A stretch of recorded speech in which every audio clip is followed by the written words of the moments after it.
Majulah, bina aman. Hai, kembali lagi. Ini dia materi terakhir kita hari ini, yaitu keseimbangan ekosistem. Review dari materi minggu lalu ya. Komponen ekosistem terdiri dari komponen biotik yang terdiri dari makhluk hidup, contohnya padi, ular, tikus, dan ikan. Komponen abiotik yaitu komponen yang terdiri dari makhluk tak hidup, contohnya air, udara, sinar matahari. Kemudian macam-macam ekosistem dibedakan menjadi ekosistem alami, yaitu ekosistem yang terjadi secara alami, contohnya laut, sungai, dan hutan. Sedangkan ekosistem buatan yaitu sengaja dibuat oleh manusia, contohnya waduk dan akuarium. Aktivitas manusia yang mempengaruhi keseimbangan ekosistem. Keseimbangan ekosistem secara alami dipengaruhi oleh beberapa faktor, diantaranya faktor kematian, perpindahan penduduk, kelahiran, ketersediaan pangan, dan faktor tempat.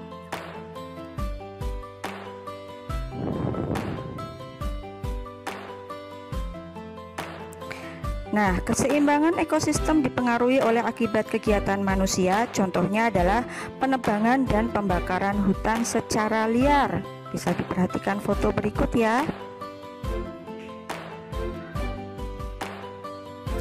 Penebangan dan pembakaran hutan dapat mengakibatkan diantaranya bencana banjir dan tanah longsor, hewan kehilangan tempat tinggal, makanan, dan kehidupan. Populasi hewan dan tumbuhan berkurang, suhu udara menjadi tinggi, dan kekeringan di musim kemarau. 2. Perburuan liar. Hewan banyak diburu manusia. Perburuan yang dilakukan manusia hanyalah untuk tujuan tertentu.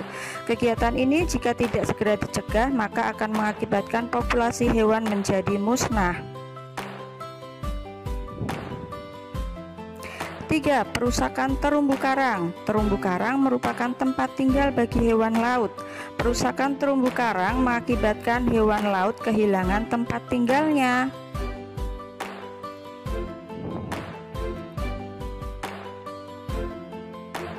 4. Penggunaan pupuk dan pestisida yang berlebihan. Pupuk adalah bahan penyubur tanah. Pupuk dapat digolongkan menjadi dua macam, yaitu pupuk alami yang berasal contohnya dari kotoran hewan dan daun-daunan. Pupuk buatan yaitu pupuk yang dibuat oleh pabrik. Pupuk alami dapat dibedakan menjadi tiga macam, yaitu pupuk hijau berasal dari tumbuhan hijau, pupuk kandang, pupuk berasal dari kotoran hewan, dan pupuk kompos berasal dari kotoran hewan yang sudah bercampur dengan dedaunan.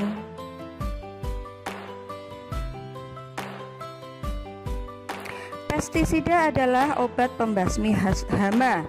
Macam-macam pestisida antara lain ada insektisida, yaitu obat-obatan yang digunakan untuk membunuh serangga, contohnya DDT, furadan. Fungisida yaitu obat-obatan yang digunakan untuk membasmi jamur.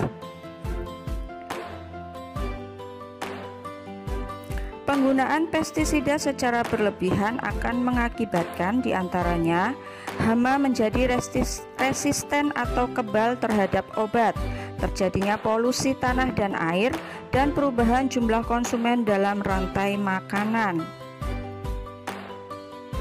Pemanfaatan hewan. Banyak hewan yang mendekati kepunahan akibat diburu oleh manusia untuk dimanfaatkan manusia. Contohnya gajah dan badak yang diambil gadingnya, yaitu pada gajah, dan badak diambil culanya. Digunakan untuk pajangan, hulu keris, tuts piano.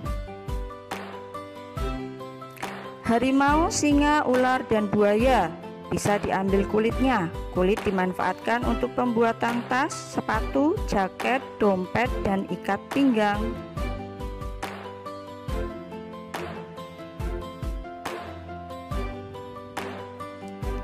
Yang berikutnya ada ikan paus. Ikan paus dapat diambil minyak dan dagingnya. Minyak ikan paus dimanfaatkan untuk kesehatan.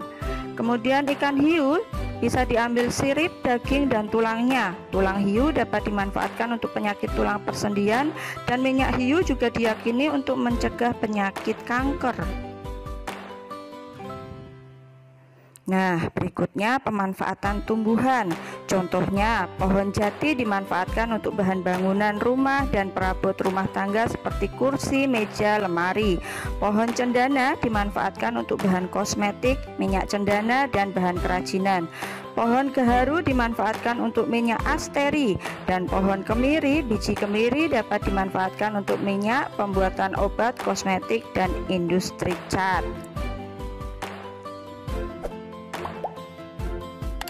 Sekian pembelajaran hari ini. Terima kasih. Wassalamualaikum.